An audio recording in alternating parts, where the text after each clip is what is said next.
Our second distinguished guest speaker here tonight, this morning, sorry. Please welcome the Chief Minister of Sierra Leone to the podium, Dr. David Sengeh.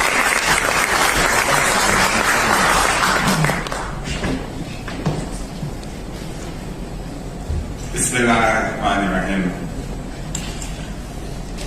Your Excellencies, ladies and gentlemen, distinguished guests of the 6th edition of the Government Services Forum, on behalf of His Excellency, President Julius Maada Bio, I bring you greetings from the government and the people of Sierra Leone.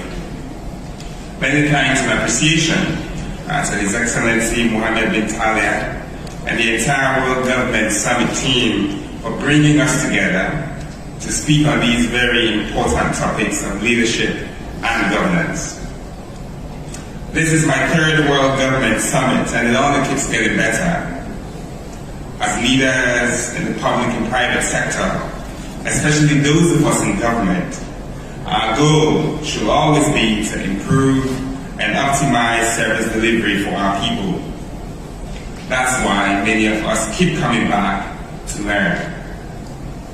In 2018, when I was first appointed by President Bio as the Chief Innovation Officer, technology and digitization were foreign to how our government delivered services to people. In fact, we were ridiculed when we launched a 10-year National Innovation and Digital Strategy, which laid the government's vision for digital innovations and citizens, the economy, and the government. Our critics told us, we want books and you tell us about technology. We want trained teachers in our classrooms and you dare speak about artificial intelligence. They were right.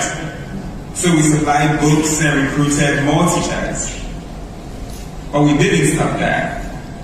We also built digital solutions like a USSD dictionary to complement the books we supplied, and deployed an SMS result checker that has been used close to 5 million times by almost every household in the country. We expanded mobile connectivity to cover nearly 90% of the population, up from 70% 6 years ago. I have since challenged the sector to reach 100% of 3G mobile connectivity over the next 5 years. We deployed a mobile AI chatbot enabled by ChatGPT to help teachers, those same teachers that we recruited in the classroom, deliver better content to the students. By simply sending a WhatsApp message today, they can be guided on how to teach the most complicated topics to their students. By the time I was appointed as Minister of Basic and Senior Secondary Education in 2019, our digital experience in Sierra Leone demonstrated that technology, when deployed appropriately, was beyond the catalyst that transformed service delivery. It was a public good. And that's when it can be a great leveler for development. The SMS exam result checker I mentioned earlier ensures that by simply sending a text message with even the most basic of phones, parents and pupils were able to check their exam results for free and instantaneously, no matter where they lived. This not only removes the cost burden from parents who in the past had to pay to know the grades of their kids, but for some girls who live in remote villages where it could take weeks to know the fate of their future, it was the difference between continuing education or being whisked off for early marriage. During the COVID-19 school closures, we used these hybrid technologies to ensure our children didn't fall further behind, even as we were among the first set of countries to reopen schools safely. Today, I have the distinct honor of serving as Chief Minister of Government, and I've traveled the length and breadth of the country talking and listening to citizens. Seldom do I hear them murmur, why technology anymore. In fact, they're screaming, why not technology, to solve our greatest problems. That is why, whether it is how we collect our taxes and revenues, reduce corruption and bureaucracy, or register businesses and corporate services, we're embarking on a digitization journey that sets out to make public services more efficient and reasonable for all. Radical inclusion. In finance, innovations by the central bank mean mobile money, mobile banking solutions, which simplify payments across businesses and communities, are being rapidly evaluated and deployed for service delivery in a live sandbox. I can pay for my electricity in Freetown, right here from Dubai, using USSD solutions. I do that too from my town in Buja in southern Sierra Leone. It is these solutions that will expand our economic activities across the country, improve the lives of small business owners, and create value for some of the poorest in our population. Technology can drive equity. Over the next 7 years, His Excellency President Julius Maada Bio has identified 5 priority areas we believe will be the game changers in our development trajectory. Among these 5 priority areas is infrastructure and digitization.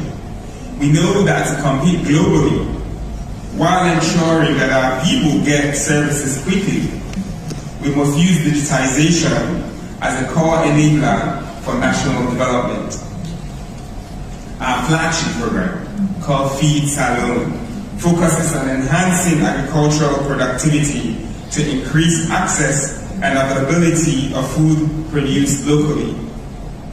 To accelerate that ambition, the Ministry of Agriculture and Food Security is already digitizing agricultural services, offering farmers access to critical information, market data, weather forecasts, and best agricultural practices directly to their phones in languages that they understand.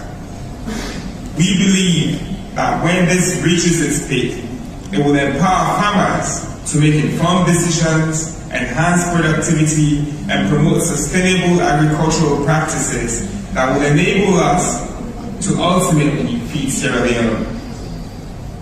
We continue to invest in human capital development by facilitating accessible and quality education, equipping individuals with the relevant skills necessary for the evolving global job market.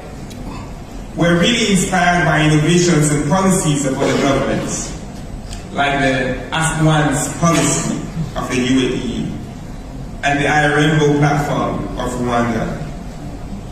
As part of our own efforts to revamp the public sector architecture and improve public service delivery in Sierra Leone, we will draw on digital tools to promote our One Government policy that seeks to remove duplication and inefficiencies, while streamlining processes that increase accessibility and efficiency of public service delivery for citizens, no matter where she lives.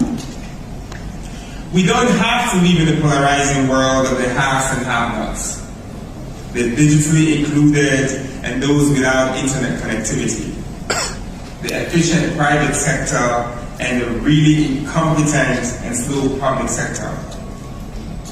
We have a choice to make, and it's simple actually.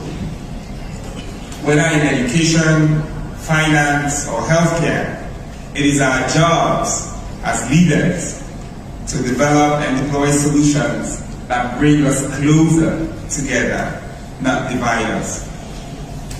We must create technologies that promote inclusivity and accessibility, particularly among traditionally marginalized groups.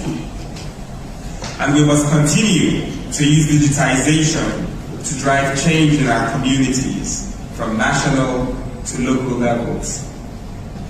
And if those truly transformative technologies can be made digital public goods to serve humanity, we're guaranteed of one thing: our world will be safer, reach out and better for it.